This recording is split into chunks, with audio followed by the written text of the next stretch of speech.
You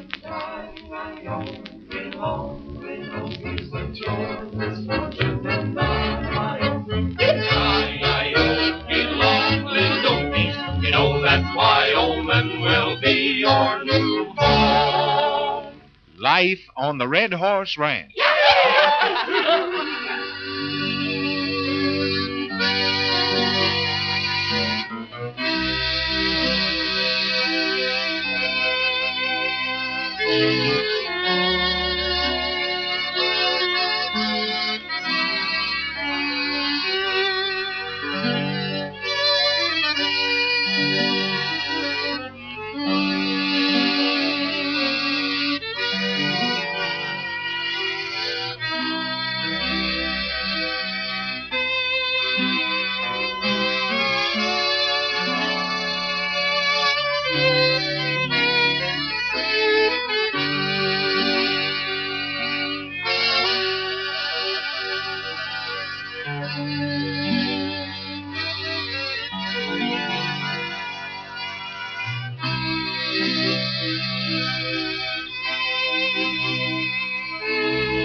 Before Trigger Dawson, outlaw chief, was killed, he gave to little Dewey Dawson a mysterious locket with the warning that he was never to open it or let anyone else have it.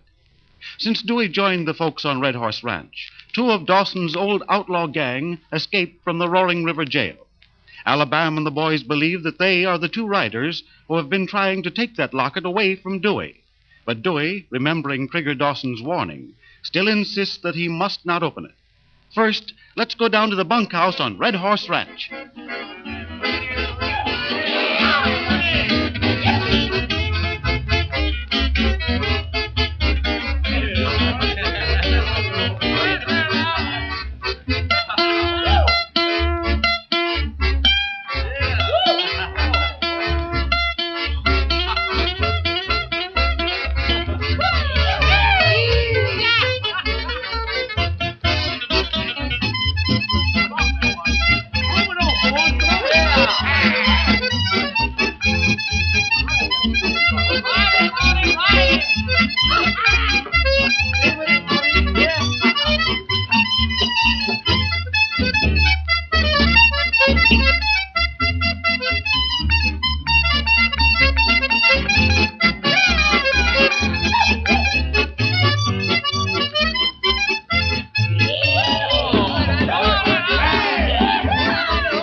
I reckon we better be doing a lot of playing and singing here in the bunkhouse while we got a chance, fellas. Well, what in tarnation you talking about, Bob? We sing and play most any time we want to, don't we? Yeah, but I've got a feeling something may take us away from this ranch a little while. If we ever find out what's in that locket of Dewey's. Yeah. We don't know nothing about that, Bob.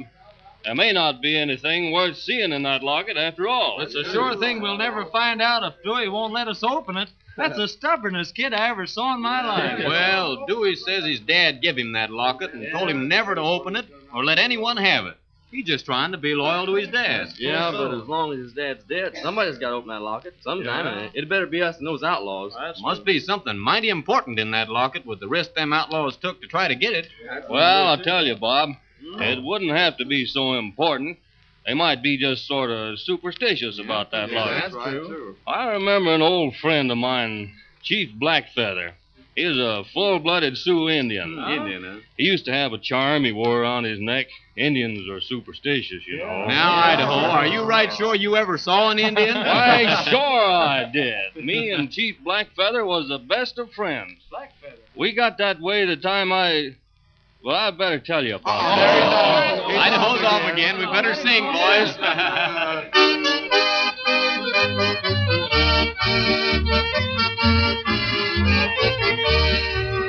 Now the moon shines tonight on pretty Red Wing. The breeze is sighing, the night bird's crying.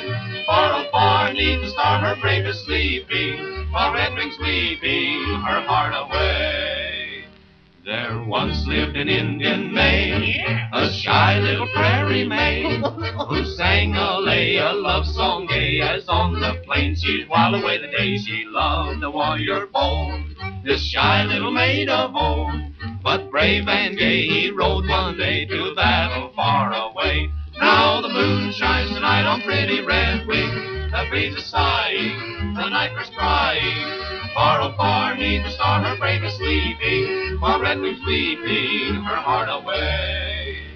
She watched for him day and night, she kept all the campfires bright, and under the sky each night she would lie and dream about his coming by and by. But when all the braves returned, the heart of Red Wing yearned, for far, far away her warrior gay fell bravely in the fray. Now the moon shines tonight on pretty Red Wing, the breeze is sighing, the night bird's crying. Far, oh, far, 'neath the star, her brave is sleeping, while Red Wing's weeping her heart away. Well, as I was saying, Ain't there no way of stopping it? old Blackfeather guarded this charm with his life. He called it Toto. Now, that means in English, spirit of the great wind. Yeah, I can hear that wind blowing right now. It's getting plenty windy in here. Now, Bob, you keep still and let me tell you. There was several tribes of Indians that wanted to get a hold of this Toto charm of Chief Blackfeather. We had to go clear back into the hills to get away from them. But even then, one whole tribe followed us, and they just about took us by surprise, too. Well, sir, we knew the only thing to do was to run for our lives. And they just about had us when what did Chief and me see right ahead of us but a whole herd of wild buffalo. Yeah, and I suppose he took that hocus pocus and worked the charm on the buffalo and the Indians both. No, sir. We found out right there that charm wasn't worth anything. There we was, run from Indians on one side and a herd of wild buffalo stampeding for all they was worth, heading right toward us. Well, sir, Chief Blackfeather, he was about to give up. But I know there was one chance out of 1,000. You didn't give up. So what did I do but tell the chief to follow me, and we jumped on the back of the leader of that buffalo herd. On his back? Yes, sir. And jumped from one back to the other, clean across that herd, and jumped to the ground safe on the other side. Well, what happened to the Indians, Idaho? Did they jump across on the back of the herd of buffaloes, too? No, sir. That herd caught the whole tribe of Indians right in its path. In his path? And there wasn't nary one left to tell the story. Say, I saw an Indian once. He had the hide of a full-grown buffalo. Used it to make his wigwam. Now, Tenderfoot, don't go telling us nothing like that. Huh? Now, you know that we don't like to hear fellas exaggerate around here. Yeah, there's only one fella that's in Idaho's class when it comes to telling stories. Who's that? That's True Blue Bill. True Blue Bill, who's that? Well, give me a vamp, boys, and I'll tell you all about it. Come on, everybody.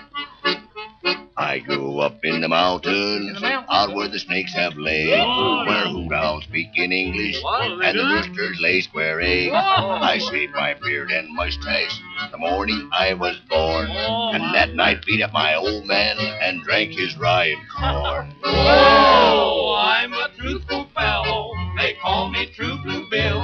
I never told a falsehood, and I bet I never will. I've had some great adventures, sailed the 7 seas. I've seen man-eating monsters, from lions down to fleas. Swam the wide Pacific, I've walked around the room. I waded 40 feet of snow the 31st of June. Oh, truthful fellow. They call me True Blue Bill.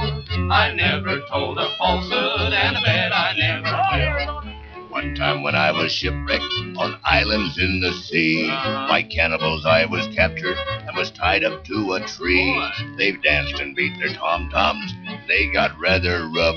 They said I would not make good steak. I was too doggone tough. Oh, I'm a truthful fellow. They call me True Blue Bill. I never told a falsehood, and I bet I never will.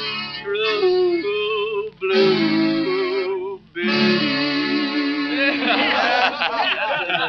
Well, that's a good story, Arizona, but it can't compare with Idaho. Well, boys, we may be good at making up stories, but I'm telling you, when we get this business of Dewey's Locket figured out, we're going to have a real story to tell. Do you suppose Alabam's still arguing with the boy about opening the locket? Like as not, Dewey sure has got a mind of his own. Yeah. He don't want that locket opened, and Alabam or no other longhorn's going to talk him into it. Well, Alabama and Dewey are up at the ranch house with Rose and Mr. Carter, aren't they? Yeah.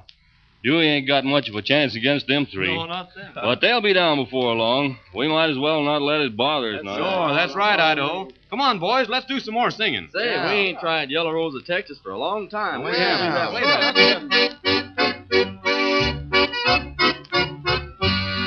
She's the sweetest rose of color this fellow ever knew.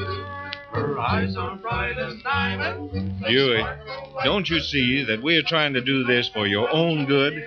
Just let us open your locket and see what it is these outlaws are trying to get. No, sir. You can't have it. But why not, Dewey? Why, you know that Alabam and all of us are your friends. Because my pap told me not to. He said for me not to let nobody ever have it. Well, I'm glad to hear you talk that way, my boy. Makes me think a lot more of you. But your pappy's gone now, and he ain't a-coming back. Dewey, why do you suppose your pap gave you that locket and told you to hold on to it? Well, I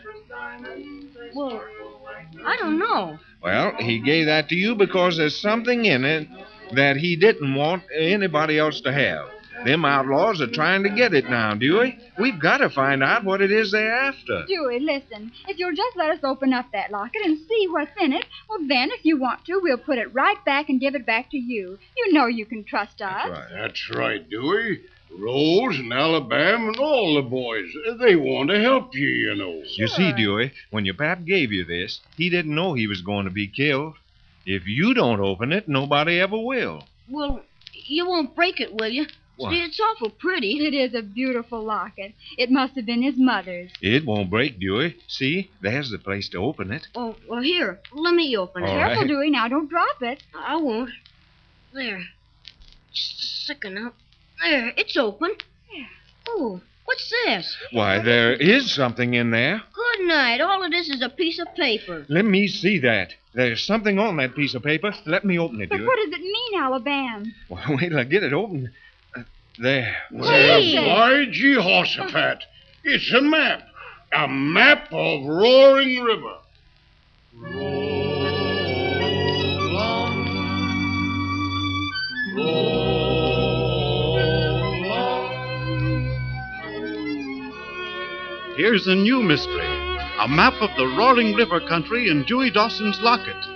What does it mean?